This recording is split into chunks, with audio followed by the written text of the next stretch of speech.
தம்பி வாங்க தம்பி உட்கார்ந்து பேசிக்கிட்டே போவோம். நீங்க சார் இவ்வளவு டார்ச்சர் பண்றீங்க? அதுக்கு இல்ல தம்பி, பேசிக்கிட்டே போனோம்னா நமக்குள்ள நல்ல பழக்க வழக்கங்கள் ஏற்படும். அப்படி பழக்க வழக்கங்கள் ஏற்பட்டா பல நன்மைகள் வந்து சேரும் தம்பி. ஆனா தொங்கு சபைங்கிறது சரியாதாப்பா சொல்லியிருக்காங்க. எந்த பக்கமும் தாவ முடியாம வர முடியாம நடுவில் பிடிச்சி தொங்கிட்டு இருக்காரு நம்ம தளபதி விஜய் அவர்கள். 108 தொகுதிகள் ஜெயிச்சு தான் பெரிய கட்சிங்கிற பெரும்பான்மையை காட்டியும் பதவியேற்க முடியாம தடுமாறிட்டு கிடக்கிறாரு.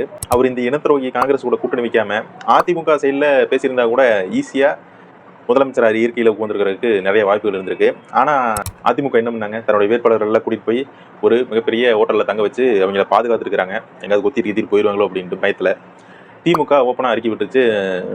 ஸ்டாலின் ஐயாவே சொல்லிட்டா அப்படி, ஐயா நாங்க எதிர்கட்சியாவே வேலை பார்த்துக்கிறோம், நீங்க பதவி ஏற்று 6 மாசம் வேலை செய்யுங்க, நீங்க தப்பு செஞ்சா நாங்க கேள்வி வைப்போம் அப்படின்ட்டு. எனத்த கேள்வி கேட்டு இது பண்றீங்க என்ன ஆளு. ஆனா தளபதி விஜய் அவர்கள் விடாம போயிட்டு ஆளுநரை 2-3 டைம் திரும்பி பார்த்துட்டே இருக்காரு, பதவி கொடுங்க அப்படின்ட்டு. ஆனா ஒரு விஷயம், நீங்க பெரும்பான்மையை காட்டிட்டீங்க, 108 தொகுதிகள் ஜெயிச்சு கையில வச்சிருக்கிறீங்க, உங்களுக்கு கண்டிப்பா பதவியேற்பு நடத்தியே ஆகணும்.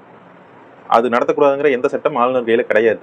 நீங்க சட்டசபையில உங்க பெரும்பான்மையை நிரூபிச்சுட்டா போதுமே தவிர அதுக்குண்டான கால அவகாசம் கொடுப்பாங்க, அங்க நிரூபிச்சாவே நீங்க போதும். இந்த இடத்துல உங்களுக்கு பதவி பிரமாணம் கண்டிப்பா பண்ணி வச்சே ஆகணும். இந்த தாவேக நண்பர்களுக்கும் வழக்கறிஞர்களுக்கும் இந்த விஷயத்தை பத்தி கண்டிப்பா தெரிஞ்சிருக்கிறதுக்கு வாய்ப்பு இருக்கு. நீங்க இதற்கான கண்டனம் ஏதோ விஷயத்தை நீங்க ஷேர் பண்ணி விட்டு வைரலாக்கி விட்டு ட்ரெண்ட் பண்ணி விடுறீங்க. இந்த விஷயத்த, அதாவது பதவி பிரமாணம் பண்ணி வச்சே ஆகணும் அப்படிங்கிற விஷயத்த நீங்க ஹேஷ்டாக் போட்டு ட்ரெண்ட் பண்ணி விட்டீங்கன்னா கண்டிப்பா அவங்க பண்ணி வச்சே தான் தீரணும். ஏன்னா மக்கள் அதோட பெரும்பான்மையா இருக்கும்போது இப்படியே இழுத்துருச்சுட்டீங்கன்னா அவங்க கொஞ்சம் கொஞ்சமா இழுத்துருச்சு வேற எங்காவது கொண்டு போய் விடுறதுக்கு வாய்ப்புகள் நிறைய இருக்கு.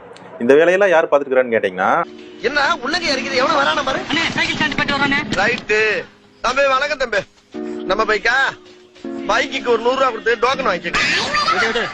ஏய் ஆர்னி, என்னடா டோக்கன் கிட்ட ஆர்னி ஊர்னிங்கறாரு. அதானே தம்பி, நீங்க மாநகராட்சியில சைக்கிள் சட்டை குத்தி கத்துறீங்க, நான் மதுரை மாநகராட்சியை குத்தி கத்துறேன். மொத்தத்துல தளபதி விஜய் அவர்கள் இப்படி தொங்கு சபையிலேயே தொங்கிட்டு இருப்பாரா அல்லது சீக்கிரம் முதலமைச்சர் ஆவாரா அப்படிங்கிறத கமெண்ட் செஞ்சு விடுங்க. படிச்சு பார்த்து சிரிச்சுப்போம்.